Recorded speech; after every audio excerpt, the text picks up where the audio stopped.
여러분께서 잘 아시는 바와 같이 우리나라는 지난 2000년대에 이미 65세 노인 인구가 전체 인구의 7.2%가 되면서 고령화 국가가 되었습니다. 2008년에는 10%가 되었고요. 작년인 2015년도에는 13.1%. 통계청이 예측한 바에 의하면 2026년도에는 약 20%가 넘고 2060년도에는 무려 그 수치가 40.1%가 된다라고 하는 보고가 있었습니다. 이쯤 되면 대한민국도 초고령 사회에 진입하게 되는 거죠. 고령 인구가 많아지면서 사회적으로 나타난 현상 중에 한 가지는 더 이상 부모 세대가, 어른 세대가 존경받지 못하는 세대가 되어가고 있다는 점입니다. 젊은이들은 뭐라고 말합니까? 존경할 어른, 따를 원로가 없다라고 말합니다. 드디어 우리나라에서도 세대 간의 갈등이 표면화되고 드러나기 시작했습니다. 지금 우리 사회를 보십시오. 젊은 층과 노년층이 극심하게 대립을 하고 있습니다. 세대 간 이념 대립과 세대 간 사상적 대립과 세대 간의 갈등이 이제 드디어 우리나라에서도 표면화되고 있는 것입니다. 어른의 권위가 예전만 못한 것은 분명한 것 같습니다. 문제는 어르신이나 부모님이나 어른을 존경하지 않는 풍토는 사실 가정의 붕괴와 밀접한 연결이 되어 있다, 연관성이 있다라고 하는 점에서 그 심각성을 찾아볼 수 있습니다. 집에서 부모님이나 가족 간에 불화하고 갈등을 맺고 있는 사람들이 사회에서 원만한 인간관계를 맺지 못하고 있는 것입니다. 2000년 전 에베소 교회를 목회했던 사도 바울, 그에게 있어서도 이 에베소 교회는 부모님과의 갈등의 문제가 컸었다고 하는 사실을 오늘 본문 말씀을 통해서 우리가 알 수 있습니다. 사도 바울은 특별히 오늘 읽은 말씀을 통해서 직접적으로 우리에게 부모님에 대해서, 부모 자식 간의 관계에 대해서 분명하고 정확하게 말씀합니다. 이 말은 에베소 교회 안에서도 부모 세대와 자녀 세대의 갈등이 존재했다라고 하는 점입니다. 에베소 교회의 목회자였던 사도 바울은 그 근본 대책으로서 가정을 세우는 방법의 한 방편으로 효도를 제시하고 있습니다. 그렇다면 어버이 주일을 맞이하면서 왜 우리에게 효도가 필요한 것인가? 그리고 바른 부모 자식 간의 관계는 어떠해야 하는가? 그것을 오늘 말씀을 통해서 한번 좀 살펴보기를 원합니다. 먼저 우리가 생각해야 할 것은 효도는 옳은 일, 마땅한 일이기 때문이라고 말씀합니다. 본문 1절의 말씀을 보십시오. 자녀들아, 너희 부모를 주 안에서 순종하라. 이것이 옳으니라. 자녀가 부모에게 효도하는 것은 옳은 일, 마땅한 일이라는 뜻입니다. 옳다라고 하는 말은 원리나 도리에 합당하다라는 뜻입니다. 물이 위에서 아래로 흐르는 것처럼 자식이 부모에게 효도하는 것은 하나님께서 인간 세상 가운데 세우신 가장 기본 원리라고 하는 겁니다. 특별한 이유가 있어서 부모님을 섬기는 것이 아니라 하는 점이죠. 부모님을 이야기할 때마다 언급되는 부분이 하나 있죠. 여러분 가시고기를 잘 아시죠? 가시고기는 부성애를 상징한다고 합니다. 몇 년 전에 우리나라에도 아주 이 소설이 유명했었죠. 저도 참 읽고 많은 감명을 받았던 기억이 납니다. 여러분이 가시고기는요, 암컷이 새끼를 낳고 알을 낳고 떠나면 수컷이 그 자리에서 알들을 보호합니다.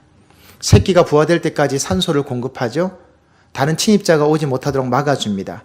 그렇게 자리를 지키고 있다가 수컷 가시고기가 죽게 되면 알에서 부화한 새끼들이 그 수컷을 뜯어먹고 성장하게 됩니다. 그래서 이 가시고기는 가정을 위해서, 가족들을 위해서 헌신하고 수고하고 봉사하다가 조용히 생을 마감하는 아버지를 상징한다고 할 수가 있지요. 이 땅의 아버지들이 그런 삶을 살지 않습니까? 반대로 모성애를 상징하는 것은 우렁이입니다.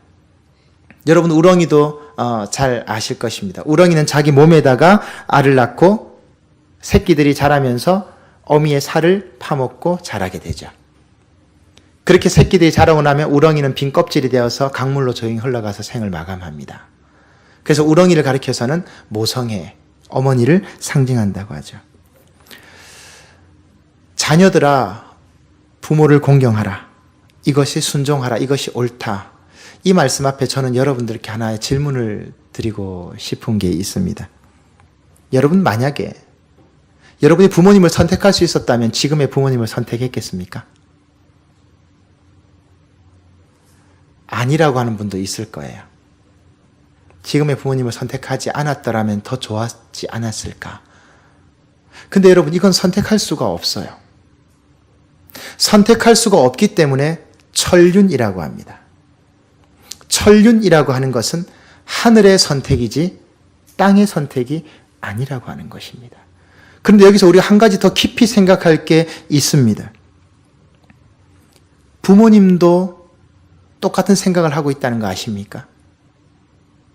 내 자녀가 나 말고 나보다 더 많이 배우고 더 성숙하고 더 인격적인 부모를 만났더라면 저 자녀가 더 잘 되었을 것인데 라고 하는 생각을 평생 하면서 산다는 생각 해보셨습니까? 부모님에게 있어서도 이것은 천륜입니다. 하늘의 선택입니다. 바꿀 수 없고 돌이킬 수가 없습니다. 부모님은 늘 그런 생각을 합니다. 저 자식이 나에게서 안 태어나고 나보다 더 훌륭한 부모에게 태어났다면 저 자녀는 더 잘 되었을 거라는 거죠. 그 마음을, 빚진 마음을, 안타까운 마음을 평생 지니고 사는 게 부모님입니다. 가끔 자식들은 그런 얘기합니다. 부모가 되어서 나한테 해준 게 뭐가 있냐고. 밀어준 게 있냐고, 도와준 게 있냐고. 근데 사실은 부모님은요, 더해요. 부모님은 죽는 순간까지 그 마음을 가지고 있는 거예요. 그런 의미에서 우리를 낳아주고 길러주신 부모님은 우리의 울타리입니다. 그것은 절대로 거스릴 수 없습니다. 그 울타리 안에서 좋든 싫든 저와 여러분은 생을 유지해 온 것입니다. 이유를 찾지 마시고 여러분의 부모님을 높이십시오. 그것이 가장 마땅한 일이고 가장 합당한 일이고 그것이 옳은 일입니다. 그리고 더 중요한 것은 여러분의 부모님에게 순종하고 공경하는 것이 여러분의 가정을 세우는 일입니다. 또 한 가지 효도라고 하는 것은 하나님의 명령입니다. 오늘 본문 2절 말씀을 보십시오. 네 아버지와 어머니를 공경하라. 여러분 여기에 공경하라고 하는 말의 히브리 원뜻은 무겁다라고 하는 뜻입니다. 여러분 특이하죠? 이 공경이라는 말과 무겁다라는 말이 어떻게 연결이 될까요? 공경한다는 말은 무엇입니까? 무게를 인정한다라는 뜻입니다. 무슨 무게입니까? 여러분의 부모님들이 살아오신 삶의 무게, 인생의 무게, 경험의 무게, 그 고통의 무게를 인정하는 겁니다. 그 무게를 인정하는 것이 무엇입니까? 공경입니다. 자, 그렇게 되면 한 걸음 더 나가게 됩니다. 여기서 우리 하나 더 깊이 생각해야 될 게 있습니다. 무게라는 말은 바꿔 말씀드리면 긍지라는 말과 연결되어져 있습니다. 무슨 말일까요? 부모님에 대한 공경이 없다는 말은 부모님이 살아오신 삶의 무게에 대한 긍지가 없다는 말입니다. 그 말은 무슨 말입니까? 부모님을 가볍게 여긴다는 뜻입니다. 자식은 마땅히 부모님에 대한 긍지를 가지고 있어야 됩니다. 그 긍지가 없으면요, 아무 소용이 없어요. 효도라고 하는 게 뭡니까? 용돈 많이 드리는 게 효도입니까? 호강시켜 드리는 게 효도입니까? 같이 사는 게 효도입니까? 자주 전화드리고 자주 찾아뵙고 자주 인사드리는 게 효도입니까? 대화를 많이 하는 게 효도입니까? 고독하지 않게 해드리는 게 효도입니까? 맞습니다. 그것도 효도입니다. 그러나 그것보다 더 중요한 의미의 효도는 나에게 있어서 내 부모님에 대한 긍지, 자랑이 있느냐 없느냐 하는 겁니다. 지지난주에 제가 우리 교회의 지체로부터 참 귀한 고백을 하나 들었습니다. 이 자매가 차를 태워다 주는데 저에게 그 얘기를 하더라고요. 목사님, 저는 우리 아버지를 굉장히 자랑스럽게 생각합니다. 그 이유가 뭐냐라고 물었더니 이렇게 말합니다. 우리 아버지는 초등학교도 제대로 나오지 못하셨습니다. 굉장히 어려운 상황 가운데 고생하셨습니다. 일용직 노가다를 하면서 생계를 꾸려오셨습니다. 그런데 그 아버지 덕분에 제가 지금 여기까지 왔습니다. 많이 배우지 못한 아버지고 손도 거칠고 그렇지만 그 아버지가 너무너무 자랑스럽습니다. 참 잘 자랐다. 참 잘 자랐다. 왜 그럴까요? 자주 못 찾아봬도 자식이 아버지에 대해서, 어머니에 대해서 자랑스럽게 생각하는 거예요. 그게 효도입니다. 오늘 말씀의 공경이란 뜻이 바로 그 뜻입니다. 거기에 달려있는 겁니다. 여러분 부모님에 대해서 어떻게 생각하시죠? 살아계시든 이미 돌아가셨든 여러분 어떻게 생각하십니까? 여러분 부모님을 부끄럽게 생각해 본 적 없으세요? 여러분 부모님에 대해서 어떤 생각을 가지고 있습니까? 나에게 상처만 주고 나에게 아픔만 주고 나에게 해준 것 없는, 아무런 도움이 되지 않는 그런 부모님으로 여러분 혹시 생각해 본 적 없으세요? 부모님 혹시 원망해 본 적 없으세요? 왜 날 이렇게 만들었냐고.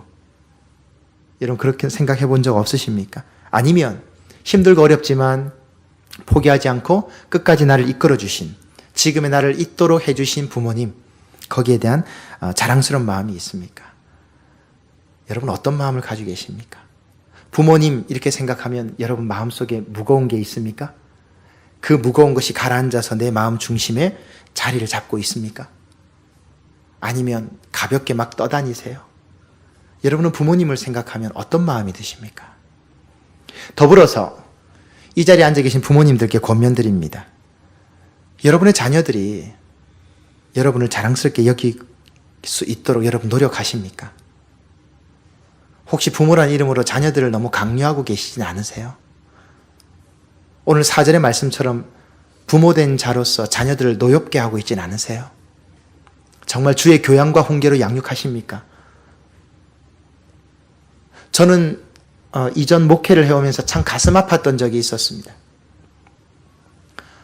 어느 집사님에게 아들이 있습니다. 공부를 잘합니다. 인물도 좋고 반듯해요. 키도 크고 애가 멋있어요. 저 아이는 저대로 자라면 참 건장한 청년이 될 것 같아요. 귀한 삶을 살 것 같아요. 근데 이 여집사님의 오직 한 가지의 기도 제목이 있어요. 그게 뭐냐면 그 아들이 의사가 되는 거예요. 제가 한 날 불렀습니다. 공부를 엄청나게 시킵니다. 돈을 엄청나게 드립니다. 근데 이 아이는 너무너무 힘들어해요. 정말 잘생기고 제가 봐도 너무 반듯한데 너무너무 힘들어해요. 어머니를 만났습니다. 물어봤습니다. 집사님 왜 도대체 이 아들을 의사를 만들려고 그러세요? 이랬더니 이 집사님 이렇게 말씀하세요. 목사님, 내가 평생에 의대를 진학하지 못한 게 마음에 평생 한이 되어서 내가 이루지 못한 꿈을 이 자식에게 이루게 하려고 이 아이를 이렇게 공부시킵니다. 제가 되게 뭐라고 그랬습니다. 되게 뭐라고 그랬습니다. 이 아들 죽이려고 그러냐고. 이 아들의 꿈이 뭔지 생각해 봤냐고. 얘가 뭘 좋아하는지 생각해 봤냐고. 뭘 원하는지 생각해 봤냐고. 왜 당신이 이루지 못한 꿈을 자식에게 전가시키냐고. 이게 무슨 유업이냐고. 지금 뭐 하시는 거냐고. 이 아들이 엄마 앞에서의 모습과 엄마 앞에 서 있지 않은 다른 모습을 상상해 봤냐고. 근데 그분은 끝까지 포기를 못 한대요. 그래서 부산에서 최고급 학원을 보내고요. 최고 좋은 논술 지도교사를 붙이고요. 한 달 과외비만 200만 원 가까이 되는 그 비용을 부담해 가면서 그 과외를 시키는 걸 제가 봤습니다. 근데 그 애를 만나보면요. 하나도 행복하지 않아요. 모르겠습니다. 과연 그 아이가 의대를 들어가서 의사가 된다고 그 아이가 행복할까요? 그건 엄마의 행복 아닐까요? 저도 자식을 키우지만 참 고민 많이 합니다. 여러분 오늘 하나님께서 명령하십니다. 자녀들은 마땅히 어머니와 아버지 공경하라고. 그런데 그 공경받을 만한 것을 여러분 갖추고 계시냐고요. 정말 여러분 우리가 그런 갖춤이 있습니까? 어버이날은 1년에 한 번 효도받는 날, 가슴에 카네이션을 다는 날이 아니라 자식들이 나를 자랑스럽게 생각하도록 내가 더 노력하겠다. 내가 더 몸부림치겠다. 내가 더 신앙 안에서 바로 서겠다라고 부모님들이 결단하는 날이 바로 오늘입니다. 하나님의 명령을 따라서 자녀들에게 자랑스러운 부모가 되시고 또한 자녀들은 부모님의 삶의 무게를 인정함으로 효도하는 자녀들 다 되시기를 주님의 이름으로 축원드립니다. 오늘 말씀은 마지막으로 한 가지 더 말씀합니다. 효도에는 축복이 있다 라고 말씀합니다. 2절과 3절의 말씀을 보십시오. 부모를 공경하는 자에게는 복을 주겠다라고 하십니다. 약속 있는 첫 계명, 그리고 3절 말씀, 네가 잘되고 땅에서 장수한다. 특이한 말씀이 하나 나왔습니다. 계명이라고 그랬죠? 이 계명이 무엇입니까? 십계명입니다. 십계명 가운데 약속이 붙어있는 계명이 딱 하나 있습니다. 그게 무엇입니까? 부모 공경의 계명입니다. 여러분 십계명을 자세히 보십시오. 다른 계명에는 전제가 하나도 안 붙어 있어요. 그런데 오직 하나, 부모 공경에는 조건이 붙어 있습니다. 네가 땅에서 잘되고 장수한다. 이 계명 유일하게 붙어 있는 게 십계명입니다. 십계명에 유일하게 이 계명이 붙어 있습니다. 그만큼 중요하다는 거죠. 그런데 여러분 우리가 여기서요 심각하게 하나 생각해 볼 필요가 하나 있습니다. 방금 전까지 효도하는 게 당연한 거라고 그랬잖아요. 마땅한 거라고 그랬잖아요. 옳은 일이라고 그랬잖아요. 그런데 왜 복이 있는 거죠? 이건 당연한 건데. 당연한 일인데 왜 하나님이 복을 주겠다고 말씀하셨냐고요. 여러분 부모 공경하는 거 쉬운 일이 아니에요. 여러분 해보셨잖아요. 부모님 공경하는 거요? 이거 굉장히 어려운 일입니다. 공경합니까? 공격합니까? 여러분 잘 생각해 봐야 됩니다. 공경입니까? 공격입니까? 부모와 자식 간이 공경하는 것이 아니라 공격합니다. 부모가 자식을 공격하고 자식이 부모에게 반항하고 공격합니다. 효도한다는 거요? 정말 쉽지 않은 일입니다. 부모님 공경이 정말 어려운 일이기 때문에 계명 중에도 어려운 일이기 때문에 여기에 조건을 붙여놓은 거예요. 마땅한 일이지만 절대 쉽지 않아요. 오랜 병으로 누워있는 부모님 공경하는 거 쉽습니까? 긴 병에 효자 없다고 그러죠? 그 틀린 말 아닙니다. 정말 쉽지 않습니다. 아무도 장담 못합니다. 아무도요. 저 목회하면서 많이 봤습니다. 부모님 요양병원에 모셔놓고 제가 한 교회에 7년 있었으면 그분의 삶을 어느 정도 보게 되잖아요. 저 앞전교에서 봤어요. 부모님 요양병원에 모셔놓고 처음에는 이틀에 한 번, 사흘에 한 번 가다가 6개월쯤 뒤되니까 일주일에 한 번 가다가 1년쯤 지나니까요. 한 두어 달에 한 번 가다가 그래서 아예 그냥 제가 데리고 내려간 적도 있어요. 집사님 신방 가야 되는데 병원 한번 갑시다. 그럼 그분 마지못해서 따라옵니다. 그분도 효자였어요. 김병희 효자 없어요. 그건 자식을 탓할 필요도 없어요. 어느 누구도 탓할 문제가 아니에요. 치매에 걸려서요. 말도 못 알아들으시고요. 고집 부리고 행동해보세요. 뒷감당 못합니다. 목회하면서 많이 봤습니다. 손발 다 침대에 묶여서 고래고래 소리 지르고 그 앞에서 자식이 아무 의미 없이 서 있는 장면 참 많이 봤습니다. 자신의 뜻대로 무조건 강요하는 부모님 때문에 자녀들 상처받고 쓰러지는 것도 많이 봤고요.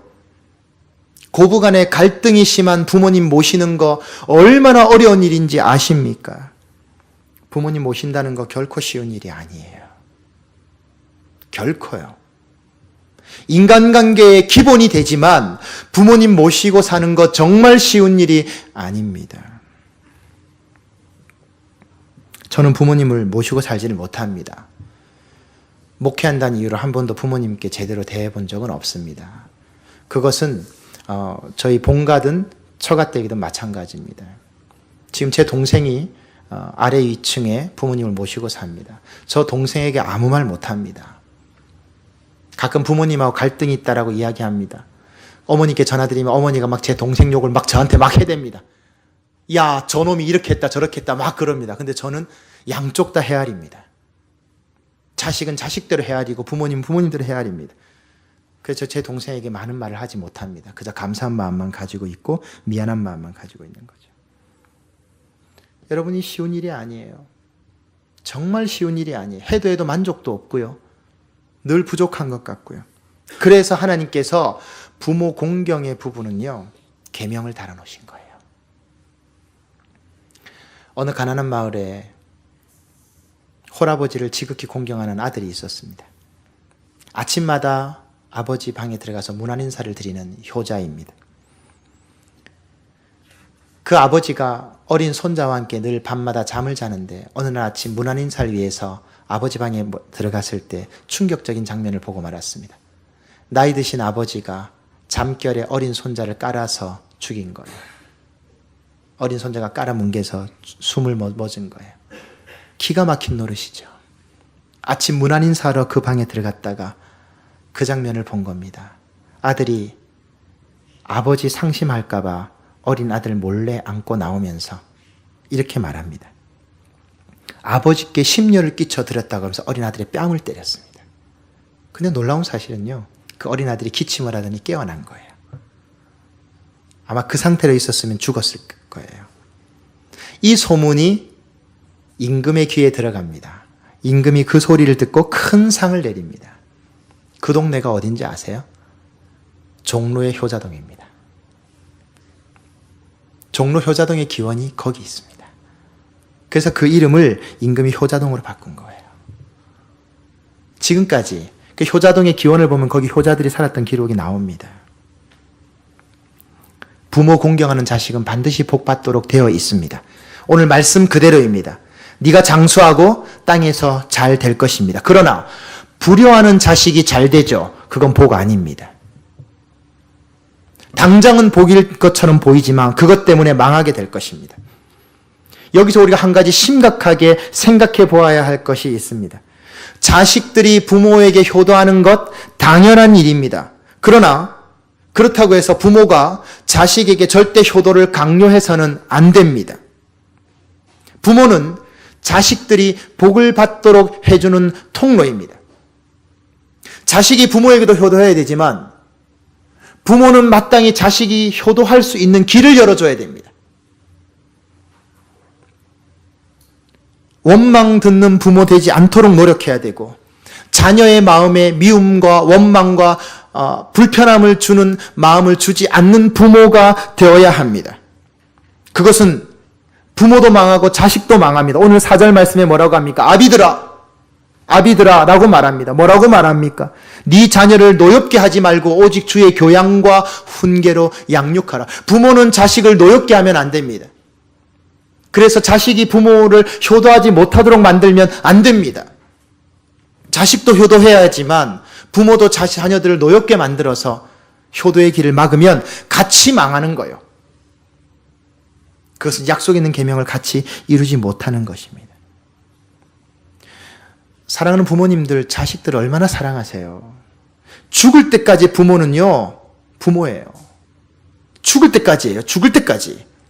뭐 대학 졸업하고 장가가고 아기 놓고 가정 이뤘다고 해서 천만의 말씀이에요. 부모님들 물어보세요. 아니라니까요. 아니에요. 어버이날은 어떤 날입니까? 내 자식 잘 되게 하기 위해서, 내 자식이 나에게 효도해서 약속 있는 계명 받도록 하기 위해서 내가 더 노력하고 더 몸부림치고 더 이해하고 더 섬겨야지. 내가 내 자식을 더 이해하고 더 위해서 기도해주고 내가 부모로서의 노력을 다하겠다라고 다짐하는 그날이 바로 오늘입니다. 여러분, 가슴에 달린 카네이션과 교회에서 작게 장만해드린 그 카네이션 선물은 바로 그것을 의미합니다. 감사합니다는 뜻입니다. 그러나 또 한편으로 내 자식들이 나에게 효도해서 그 복 받아 누릴 수 있도록 다짐하는 날입니다. 그렇게 되어야 되지 않겠습니까? 어디 그게 부모 자식뿐만이겠습니까? 여러분들, 우리 장년 교우들은 우리 교회의 부모님들 아니십니까? 후배들이 여러분을 보고 있습니다. 자식벌 되는 청년들, 학생들이 여러분을 지켜보고 있습니다. 여러분 신앙의 선배로 아름다운 모습 보여주십시오. 신앙생활 이렇게 하다가 주님 앞에 가는 거라는 모습 보여주십시오. 그래서 그 모습 보고 우리 믿음의 후배들이, 우리 학생들이, 청년들이 그 모습 보고 올라와서 복 받을 수 있도록 해주십시오. 바로 그것이 어버이날 하나님 앞에 드릴 수 있는 가장 귀한 선물입니다.